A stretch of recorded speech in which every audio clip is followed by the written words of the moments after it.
नमस्कार, business plus टेलिभिजनको news bulletin business टुडेमा स्वागत छ। म संगीता कटुवाल। सुरुमा हेडलाइन्स। भारत सरकारले नेपालमा निर्यात हुने प्याजमा प्रतिबन्ध लगाएपछि यति बेला प्याजको भाउ आकाशियो। अनुगमन गर्दा केही कालोबजारी गर्ने व्यापारीलाई कारबाहीको दायरामा ल्याए पनि समस्या जिउको त्यों। शुक्रबार थप 2020 जनामा कोरोना संक्रमण पुष्टि। नेपालमा कोरोना संक्रमितको संख्या 61,593 पुग्यो।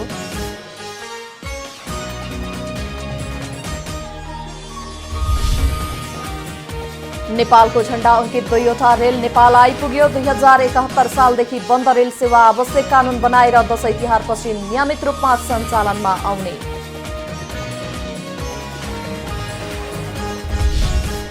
स्याङ्जाको वालिङ नगरपालिका वडा नम्बर 13 बोधी भन्ज्याङका युवाहरूले गाउँमै रिङ रोड बनाए। आफ्नो गाउँठाउँको विकास गर्न आफैले सुरुवात गर्नुपर्छ भन्ने सन्देश। र सातामा नेप्से सकारात्मक। साताभरमा नेप्से सूचकमा 51.35 अङ्कको वृद्धि। नेप्सेको वृद्धिसँगै कुल बजार पूँजीकरण हालसम्मकै उच्च बिन्दुमा।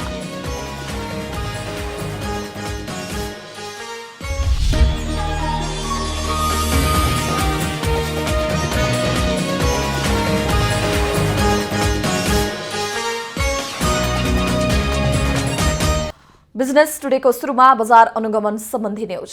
भारत सरकारले नेपालमा निर्यात हुने प्याजमा प्रतिबन्ध लगाएपछि यति बेला प्याजको भाउले आकाश छोएको छ।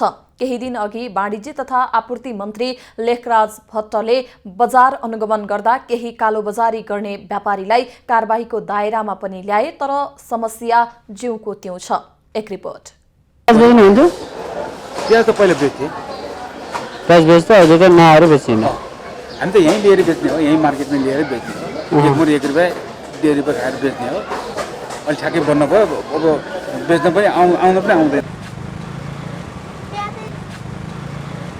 यो मुडेको आलु भन्ने यही हो। मुडेको आलु त यो हो। हजुर, मुडेको आलु त 480 रुपियाँ छ। अलिकति प्याज पनि चाहियो मलाई। प्याजै छैन। प्याज छैन। कति दिनुभयो प्याज नभए? भइसक्यो 4 दिन। छ्याम्मै छैन। पहिला बेच्नुहुन्थ्यो तपाईँ? बेच्थ्यो। पहिला प्याज बेच्नुहुन्थ्यो, अहिले प्याज आउन थाल्यो छैन। ए, कति दिन जति भयो दिदी? 3-4 दिन भयो। अब भुल पर्सि आउँछ भन्छ नि, आएछ। भारत र नेपाल आउने प्याजहरू प्रतिबन्ध लगाएपछि 81 प्याजको भाउ आकाशिएको छ। योसँगै केही दिन अगाडि वाणिज्य तथा आपूर्ति मन्त्री लेखराज भट्टको संयोजकत्वमा बजार अनुगमन भयो। बजार अनुगमनमा केही पसलहरू सिल पनि गरिए। यो सिल गरिसकेपछि प्याज के साँच्चै नभएकै हो त?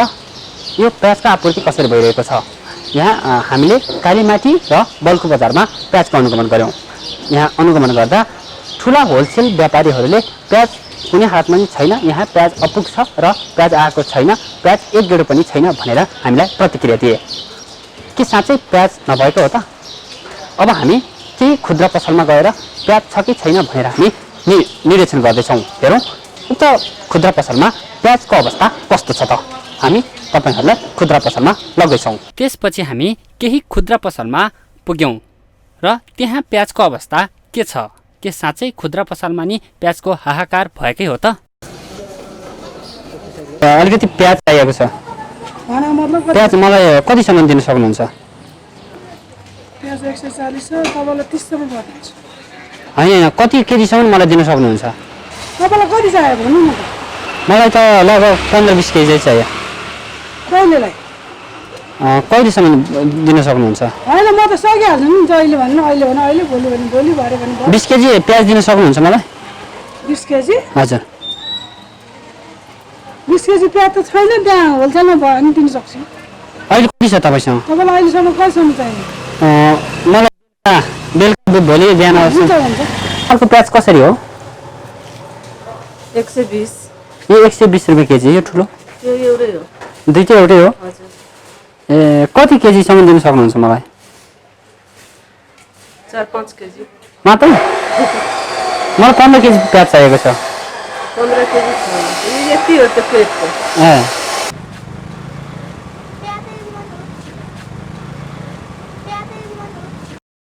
कतिपय खुद्रा पसलहरूमा त धमाधम प्याज बिक्री भइरहेको देख्न सकिन्थ्यो। ग्राहकहरूले सजिलैसँग प्याज किनिरहेको दृश्य तपाईहरूलाई हामी देखाइरहेका छौँ। अब फेरि केही पसलमा प्याजको अवस्था कस्तो छ त? फेरि हामी तपाईलाई केही खुद्रा पसलमा लगिरहेका छौँ। हेरौँ यहाँको अवस्था। 20 रुपियाँ केजी पर्यो। कति 15-20 केजीसम्म मिल्छ? कति भन्नुभयो उहाँले? 1-2 किलो मात्रै? 2 किलो मात्रै लान्छु नि। 120 पर्छ भन्नुभयो। ठिक छ, म 120 मै लान्छु। तर कति केजीसम्म दिन सक्नुहुन्छ भने? त्यस्तो भएको यति हो प्याज, हाम्रो दिनदिनै ल्याउने हो होइन, हजुर यति हो प्याज, त्यो 120 पर्छ।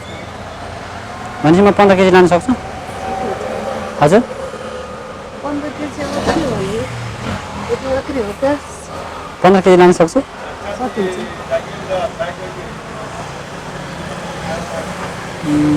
त्यहाँ पनि रहेछ। अलिकति घटाउनु मिल्दैन? मिल्दैन?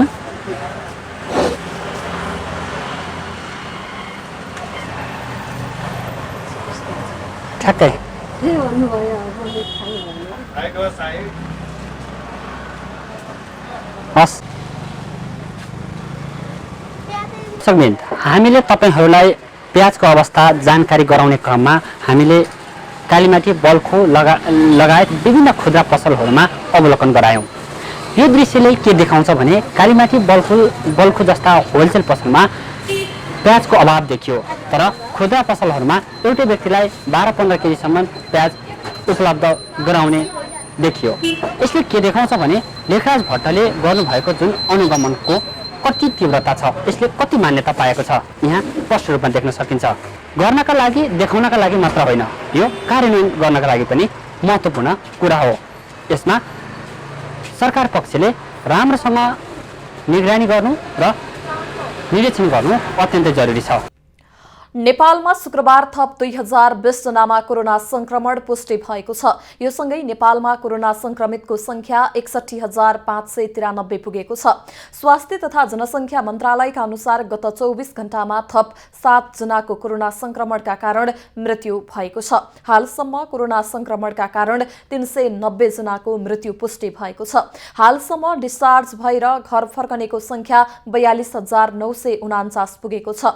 पछिल्लो 24 घण्टामा डिस्चार्ज हुनेको संख्या 1,243 जना रहेको छ। हाल होम आइसोलेसनमा 8,888 जना रहेका छन्। विगत 24 घण्टामा 871 जना डिस्चार्ज भएका छन्।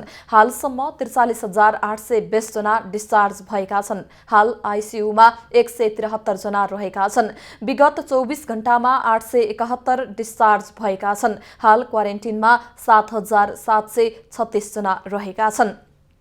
मन्त्रालयका अनुसार संस्थागत आइसोलेसनमा हाल 9,295 जना रहेका छन् भने सक्रिय संक्रमितको संख्या 17,383 जना रहेका छन्। भारतसँग खरिद गरिएका नेपालको राष्ट्रिय झण्डा अंकित रेल आज जनकपुर आइपुगेको छ। भारतीय सरकारी कम्पनी कोनकान कम्पनी मार्फत खरिद गरिएको रेल आज नेपाल ल्याएको हो। 6 वर्ष अघि 2071 सालदेखि बन्द रहेको रेल सेवा आवश्यक कानून बनाएर दशैं तिहारपछि नियमित रूपमा सञ्चालनमा ल्याउने विभागले जनाएको छ। रेल हेर्नका लागि जनकपुर स्टेशनमा स्थानीयहरूको भेड लागेको छ। जयनगरदेखि धनुषाको कुर्थासम्म 35 किलोमिटर लम्बाइको रेलमार्गका भौतिक पूर्वाधार निर्माण भइसकेको छ। कुर्थाबाट बिजलपुराखण्ड 17 किलोमिटर समेत गरेर 52 किलोमिटर सम्पन्न हुनेछ र त्यसपछि रेल त्यहाँसम्म विस्तार हुनेछ। बिजनेस टुडेमा पालो भएको छ ब्रेकको।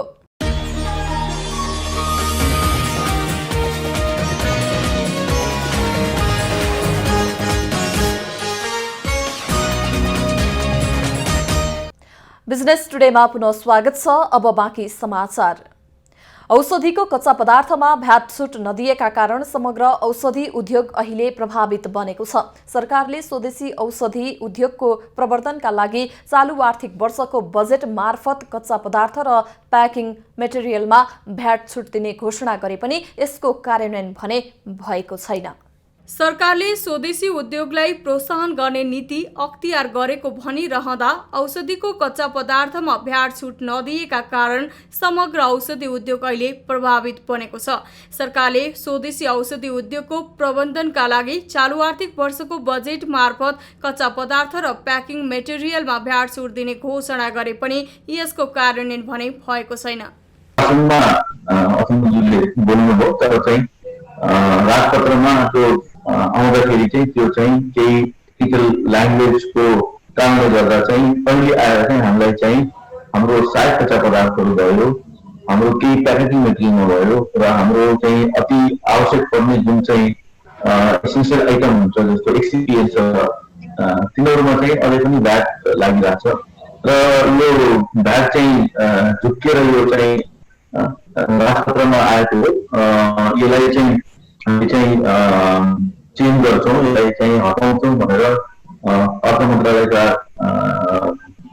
सचिवजी भयो, राज सचिव भयो, इभन अर्थमन्त्री आफैले हामीलाई आश्वासन दिएको अवस्था हो, जसका कारण नेपालमा उत्पादित औषधिको मूल्य 10% वृद्धि हुन सक्ने आकलन गरिएको छ भने यसबाट स्वदेशी औषधि उद्योग बन्द हुन सक्ने स्थिति पनि आउन सक्ने अनुमान यति बेला लगाइएको छ। 2075-76 को सरकारको नीति कार्यक्रममा नेपाली औषधि उद्योगलाई आधारभूत संरक्षण दिने भनिएको थियो। नीति तथा कार्यक्रममा आगामी 2 वर्षभित्र औषधि लगायत सामग्रीमा आत्मनिर्भर हुने उद्देश्यले त्यस्ता उत्पादनलाई आधारभूत संरक्षण दिइनेछ भनिए तापनि संरक्षणका लागि कुनै कार्यक्रम अघि बढ्न भने सकेको छैन। अब हामीले यो कोभिडको बेलामा पनि हामी मोर्चा नगरेर पनि हामी हडताल पनि गर्यौँ। यहाँलाई थाहा नै होला, असारको 30 गतेदेखि लिएर साउनको 5 गतेसम्म चाहिँ हामी औषधि विभाग विभागको अगाडि हडताल पनि गर्यौँ। सरकारको कार्यशैली नियत राम्रो भए तापनि कार्यशैली र त्यो चाहिँ कार्यान्वयन गर्ने पक्षहरू चाहिँ साह्रै नै सुस्त गतिमा हामीले पाएका छौँ। अब अनफर्चुनेटली कुनै पनि काम चाहिँ भएको छैन, एकदमै चाहिँ ढिला सुस्ती भइरहेको छ। अब कारण चाहिँ कोभिड भए तापनि कोभिड सँगसँगै हामी कसरी बाँच्ने र हामी चाहिँ यो बेलामा चाहिँ झन् चाहिँ मार्केटिङ नेचरमा हामी काम गर्नुपर्छ। औषधि आयातमा भन्सारले 4% भन्सार महसुल लिने गरेको तर कच्चा पदार्थको आयातमा भ्याट नलिने भनिए तापनि भ्याट लिएपछि त्यसको सिधा प्रभाव औषधिको मूल्यमा पर्ने भएकाले यसबाट सबै उत्पादनको मूल्यमा असर परेको व्यवसायको भनाइ छ। सरकारले नेपाली औषधि उद्योगको आधारभूत संरक्षणमा चासो नदेखाउँदा र आयातित कच्चा पदार्थमा छुट नदिँदा औषधिको मूल्य 5 देखि 10% बढ्ने भएको हो। अहिले वार्षिक 20 अर्बको औषधि नेपाली उद्योगले धानिरहेको छ भने 25 अर्बको औषधि विदेशबाट आयात हुने गरेको छ। नेपाल औषधिमा आत्मनिर्भर बन्न सक्ने अवस्था भए पनि सरकारले नेपाली औषधि उद्योगलाई उपेक्षा गरेको छ। सरकारले नेपाली औषधि उद्योगका लागि आवश्यक पर्ने सबै कच्चा पदार्थमा भन्सार महसुल छुट दिनुका साथै औषधि उद्योगलाई विशेष क्षेत्रका रूपमा विकास गरी आधारभूत संरक्षण गरिनुपर्ने आजको आवश्यकता रहेको छ। आफ्नो गाउँ आफै बनाऊ भन्ने नारा पछिल्लो समय हराउँदै गएको छ। सरकारले गाउँ गाउँमा सिंहदरबारको नारा लगाएपछि नागरिकमा ससाना कामको लागि पनि सरकारकै मुख ताक्ने बानी परिसकेको छ। आफू हिँड्ने बाटो बनाउन पनि नागरिकले सरकारको मुख ताकेर बसेका धेरै उदाहरण छन्। तर स्याङ्जाको वालिङ नगरपालिका वडा नम्बर 13 बोधी भन्स्याङका युवाहरूले गाउँमै रिङ रोड बनाएका हुन्। दृश्यमा देखिएको ढलान गरेको यो बाटो सरकारी निकायको ठूलै बजेट खर्च गरेर निर्माण गरिएको जस्तो देखिन्छ, तर वास्तविकता त्यो होइन। आफ्नो गाउँ आफै बनाउनु पर्छ भनेर लागि परेका स्याङ्जाको वालिङ नगरपालिकाका वडा नम्बर 13 का युवाहरूले आफै निर्माण गरेको बाटो हो। यो बाटो स्याङ्जाको वालिङ नगरपालिका वडा नम्बर 13 बोधी भन्ज्याङका युवा र स्थानीय मिलेर निर्माण गरेका हुन्। वर्षातको समयमा गाउँघरमा आवत जावत गर्न नसकिने गरी बिग्रेको यो बाटोलाई बन्दाबन्दीको सदुपयोग गर्दै युवाहरूले गाउँका सबै घरमा पुग्ने गरी बाटो बनाएका छन्। उनीहरूले सिमेन्ट लगाएर सोलिङ गरी सडक नै बनाएका छन्। गाउँका 50-60 जना युवा मिलेर अप्ठ्यारो बाटो निर्माण गरी रिङ रोड बनाएका हुन्। वर्षातको समयमा बाटो चिप्लिएर गाउँघरमा हिँडडुल गर्न नै समस्या भएको थियो। बाटो निर्माणमा स्थानीयको सक्रियता नमुना योग्य रहेको वालिङ नगरपालिकाले जनाएको छ। ओडा कार्यालयको तर्फबाट आवश्यक पर्ने सिमेन्ट र ढुवानी खर्च ओडाले उपलब्ध गराएको हो। युवाहरूको ऊर्जा, जाँगर र सहयोग देखेर सबैलाई काम गर्ने प्रेरणा मिलेको छ। स्थानीयले श्रमदान गरेर गाउँ जाने सबै बाटो ढलान गरिसकेका छन्। ओडा कार्यालयले बाटो निर्माणको लागि आवश्यक पर्ने सिमेन्ट उपलब्ध गराएपछि गाउँलेहरू थप उत्साहित भएर बिहानदेखि साँझ सडक निर्माणमा जुटेका हुन्। ओडाले सडक ढलानका लागि आवश्यक सिमेन्ट उपलब्ध गराएको र बालुवा, गिटी र अन्य सामग्री भने स्थानीयले नै जुटाएका हुन्। सरकारको मात्र भर पर्ने प्रवृत्ति हावी भएको बेला स्थानीयको यो सक्रियताले अन्य युवाहरूलाई पनि आफ्नो गाउँठाउँको विकास गर्न आफैले सुरुवात गर्नुपर्छ भन्ने सन्देश दिएको छ।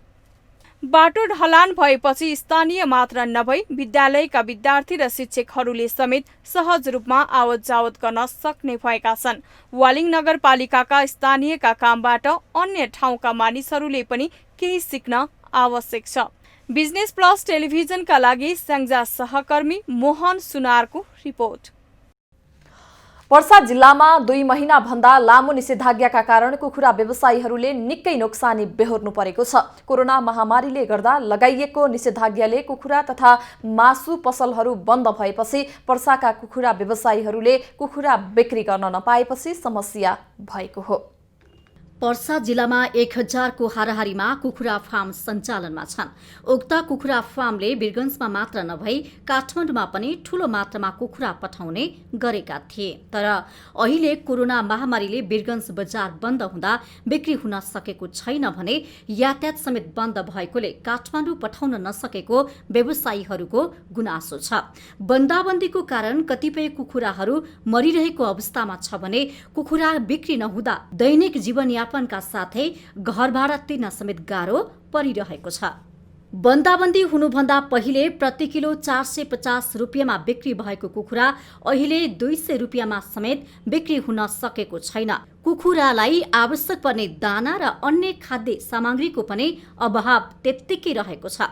व्यवसाय नै सङ्कटमा पर्ने अवस्था आएकोले पसल सञ्चालन गर्न दिन कुखुरा व्यवसायी सङ्घ पर्साले आग्रह गरेको छ।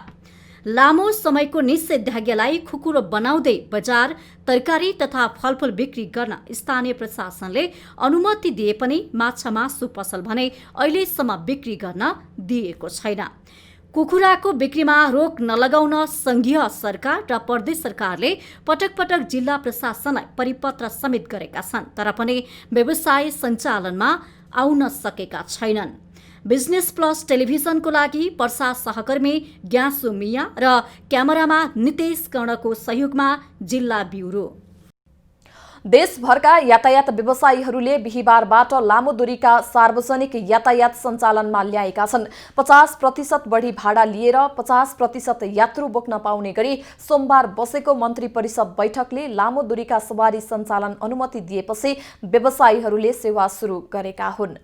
सरकारले तोकेको आवश्यक मापदण्ड पालना गर्दै बागलुङ, विराटनगर, धनुषा, मोरङ, नेपालगञ्ज लगायत देशभरका सार्वजनिक सवारी सञ्चालनमा आएका छन्। बागलुङमा सवारी सञ्चालन गर्न जारी निर्देशिका कोभिड-19 सार्वजनिक यातायात व्यवस्थापन सञ्चालन कार्यविधि निर्देशिका 2077 अनुसार नै मापदण्ड अपनाएर सवारी सञ्चालन गरिएको छ। प्राथमिकता भनेको यातायात मजदुर र यात्रुहरूको पूर्ण सुरक्षा हो र हामीले यात्रुहरूको स्वास्थ्यको सुरक्षाको ध्यानमा राखेर गाडीलाई पूर्ण निष्क्रमण गर्ने, यात्रुहरूलाई ह्यान्ड सेनिटाइजर, उहाँहरूको ज्वरो नाप्ने र उहाँहरूलाई अनिवार्य मास्क लगाएर र नेपाल सरकार यातायात विभागले तोकेको 50% थप भाडामा लिएर जुन 50% मात्र यात्रु बोक्ने गरेर हामीले पूर्ण तयारी अवस्थामा रहेको यहाँलाई जानकारी गराउँदै यातायात सुचारू गरी टिकट काउन्टर खुला गरे पनि टिकट बुकिङको लागि यात्रु भने आएका छैनन्।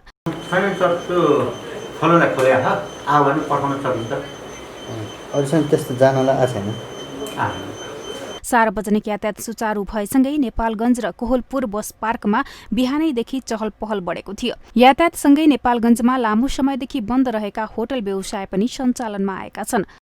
एकदम सरकारले गरेको निर्णय एकदम हामी खुसी पनि छौँ, हामी उत्साहित पनि भएका छौँ। हामी बस वेबसाइट लगायत सम्पूर्ण मजदुरहरू पनि सब उत्साहित भएका छन् होइन। के गर्ने अब, खास त अब कोरोना अझ अन्त्य नभएको अवस्थामा पनि हामीले अब बाध्य भएर भोको पेटले गर्दामा हामीले चाहिँ गाडीको किस्ताहरू छ, सबैले गर्दा त्यो कुनै पनि अब यो हालतमा होइन, अब गाडी नचलाइ बाध्य भएको कारणले हामीले गाडी चलाउनु बाध्य भएको। कि लामो यो 6 महिना बन्द पछि आज खुलेको हुँदा हल्का खुसी पनि लागेको छ, तर यो बिचमा 6 महिना बन्दाखेरि यति साह्रो अप्ठ्यारो परेछ हामीलाई। हेर्नु, किस्ता पनि हालेका छैनौँ, महिनामा 60,000 रुपियाँ किस्ता पर्छ।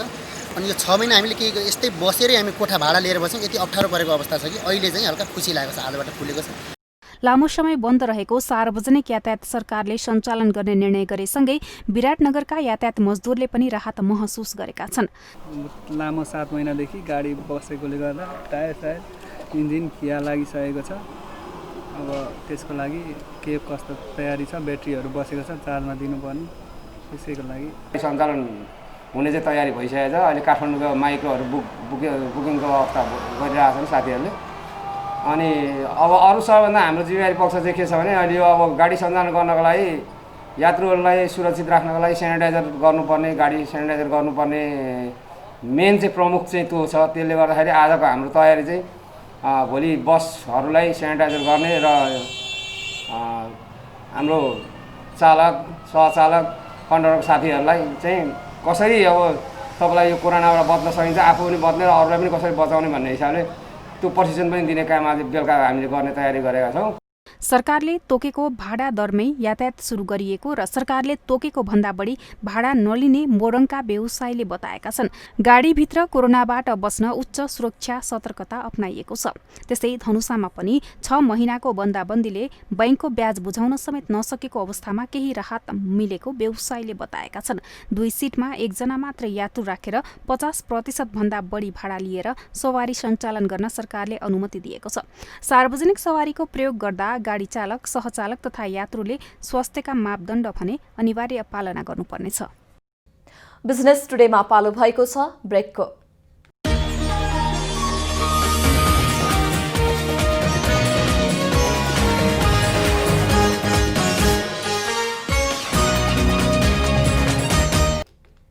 बिजनेस टुडेमा पुनः स्वागत छ। अब बाँकी समाचार। यो साता नेप्सेको कारोबारमा 5 दिनको कारोबारमा 4 दिन वृद्धि भयो भने 1 दिन गिरावट भयो। साताभरमा नेप्से सूचकमा 51.35 अङ्कको वृद्धि भएको छ।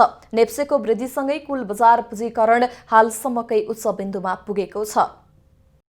साताभरमा नेप्से सूचकमा 51.35 अङ्कको वृद्धि भएको छ। कारोबारमा आएका 5 कारोबार दिनमध्ये 4 कारोबार दिन बढेको बजारमा कारोबार रकम र कारोबार संख्या पनि उल्लेख्य बढेको छ। यस साता 204 कम्पनीको 2,01,425 पटकको कारोबारमा 14 अर्ब 29 करोड रुपियाँ बराबरको 4 करोड 23 लाख किता शेयर खरिद बिक्री भएको छ। साताको पहिलो कारोबार दिन नेप्से परिसूचक 1.09% बढेर बन्द भएको थियो। नेप्सेसँगै कारोबार रकममा पनि उल्लेख्य सुधार भएको थियो। आइतबार 191 कम्पनीको 39,610 पटकको कारोबारमा 3 अर्ब 37 करोड 41 लाख रुपियाँ बराबरको 71,79,000 किता शेयर खरिद बिक्री भएको थियो। बजार उकालो लागेसँगै 5 कम्पनीको शेयर मूल्य सकारात्मक सर्किट लेभलमा कारोबार भएको थियो। रिलायन्स लाइफ इन्सुरेन्स, एनआरएन लघुवित्त, एनआरएन इन्फ्रास्ट्रक्चर एन्ड डेभलपमेन्ट, रादी विद्युत कम्पनी र अरुण भ्याली हाइड्रो पावरको शेयर मूल्य सकारात्मक सर्किट लेभलमा कारोबार भएको थियो। साताको दोस्रो कारोबार दिन सोमबार नेप्से सूचकमा सामान्य सुधार देखिएको छ भने कारोबार रकम 3 अर्ब धेरैको कारोबार भएको थियो। सोमबार नेप्से सूचक 3.26 अङ्कले बढेर 1,540 बिन्दुमा पुगेको छ भने सेन्सिटिभ सूचक 2.28 अङ्कले बढेर 306.24 बिन्दुमा पुगेको थियो। 190 वटा कम्पनीको 88,34,215 किता शेयर 3 अर्ब 21 करोड रुपियाँ खरिद बिक्री भएको थियो। 190 वटा कम्पनीको 88,34,215 किता शेयर 3 अर्ब 21 करोड रुपियाँमा खरिद बिक्री भएको थियो। सोमबार इन्सुरेन्स उपसमूहमा करेक्सन आएको थियो भने बैंकिङमा लगानीकर्ताको आकर्षण पनि बढेको थियो। कारोबारमा आएका मध्ये 10वटा कम्पनीको शेयर मूल्यमा सकारात्मक सर्किट लागेको छ, जसमा 8वटा हाइड्रो पावर कम्पनी रहेका थिए। साताको तेस्रो कारोबार दिन मंगलबार कारोबार रकमसँगै नेप्से सूचकमा पनि गिरावट देखिएको थियो।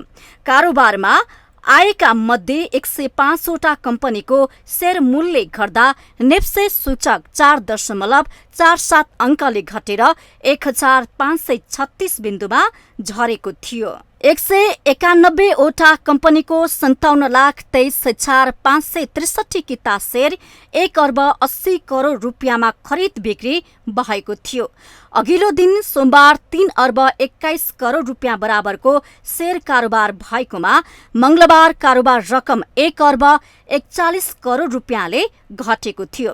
मंगलबार कारोबारमा आएका मध्ये 5वटा कम्पनीको शेयरमा सकारात्मक सर्किट लागेको थियो। चौथो दिन बिहिबार नेप्से सूचक 5.36 अङ्कले बढेर 1541 बिन्दुमा पुगेको थियो भने सेन्सिटिभ सूचक 0.83 अङ्कले मात्र बढेको थियो। बुधबार 194वटा कम्पनीको 63,90,083 किता शेयर 1 अर्ब 84 करोड रुपियाँमा खरिद बिक्री भएको थियो। बुधबार नेपाल पुनर्बीमा कम्पनीको सबैभन्दा धेरै 9 करोड 61 लाख रुपियाँ बराबरको शेयर कारोबार भएको थियो भने नेपाल लाइफ इन्सुरेन्सको 6 करोड 46 लाख रुपियाँ बराबरको शेयर कारोबार भएको थियो। साताको अन्तिम कारोबार दिन नेप्से परिसूचक 2% बढेर बन्द भएको छ। कारोबारमा आएको निर्जीवन बीमा उपसमूह बाहेक अन्य सबै उपसमूहको परिसूचक उच्च दरले बढेसँगै नेप्से पनि बढ्न पुगेको हो। बिहिबार नेप्से परिसूचक 30.78 अङ्क बढेर 1572.18 बिन्दुमा पुगेको छ। त्यसै गरी सेन्सिटिभ इन्डेक्स 7.02 अङ्क अर्थात् 2.3% ले बढेर 3102.50 बिन्दुमा पुगेको थियो। शुक्रबार सुन तथा चाँदीको मूल्य बढेको छ। स्थानीय बजारमा शुक्रबार सुनको मूल्य प्रतितोला 400 ले बढेको छ। नेपाल सुनचाँदी व्यवसायी महासंघ अनुसार छापावाला सुन शुक्रबार अघिल्लो कारोबारको दिन अर्थात् बिहिबारको तुलनामा 400 रुपैयाँले बढेर 97,000 रुपैयाँ पुगेको छ। बिहिबार छापावाला सुन प्रतितोला 96,600 रुपैयाँमा कारोबार भएको थियो। यस्तै तेजाबी सुनको मूल्यमा समेत प्रतितोला 400 रुपैयाँले वृद्धि भएको छ। बिहिबार प्रतितोला 96,100 मा कारोबार भएको तेजाबी सुन शुक्रबार 96,500 रुपैयाँमा कारोबार भएको छ। यस्तै चाँदी प्रतितोला 10 रुपैयाँले बढेर 1,330 रुपैयाँमा कारोबार भएको छ। बिहिबार चाँदी प्रतितोला 1,320 रुपैयाँमा कारोबार भएको थियो।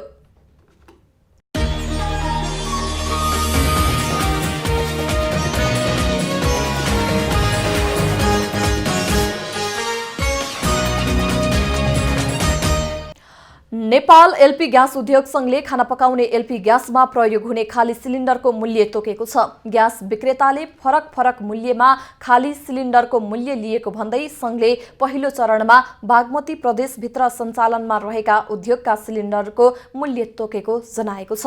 बागमती प्रदेशभित्र सञ्चालन गरिएका 29 ग्यास उद्योगका खाली सिलिन्डरको मूल्य 2,100 रुपैयाँ तोकिएको हो। संघले सिलिन्डर खरिद गर्दा अनिवार्य रूपमा सम्बन्धित उद्योगको धरौटी रसिद विक्रेता मार्फत लिन समेत अनुरोध गरेको छ।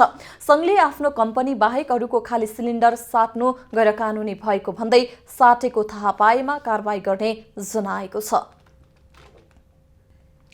भारतमा पेट्रोलको मूल्य कोरोना भाइरसको महामारी पूर्वको स्तरमा फर्किएको छ। गत वर्षको सोही अवधिको तुलनामा सेप्टेम्बरको पहिलो आधा महिनामा पेट्रोलको बिक्री 2% ले बढेको छ।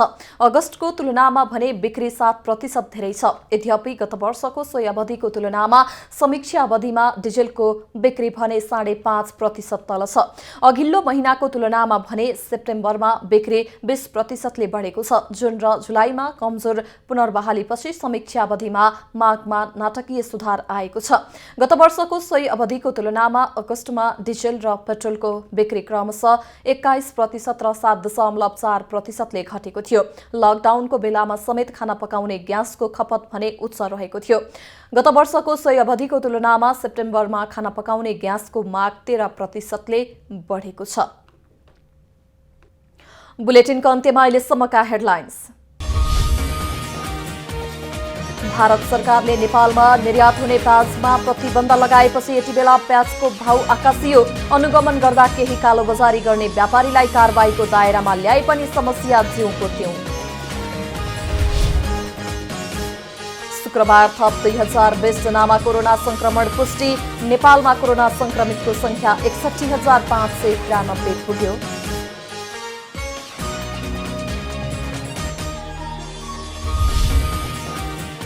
नेपालको झण्डा अंकित 2वटा रेल नेपाल आइपुग्यो। 2071 सालदेखि बन्द रेल सेवा आवश्यक कानून बनाएर दशैं तिहारपछि नियमित रूपमा सञ्चालनमा आउने।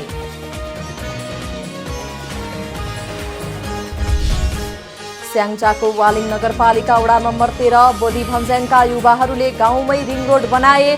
आफ्नो गाउँठाउँको विकास गर्न आफैले सुरुवात गर्नुपर्छ भन्ने सन्देश।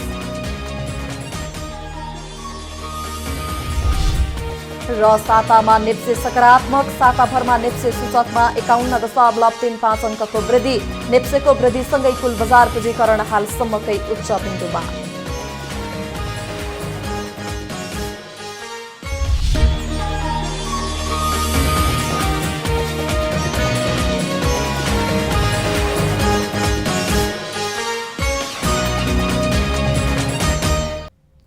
बिजनेस टुडे अहिलेलाई यति नै। हेर्दै रहनुहोला Business Plus Television. Business Plus, business first. नमस्ते।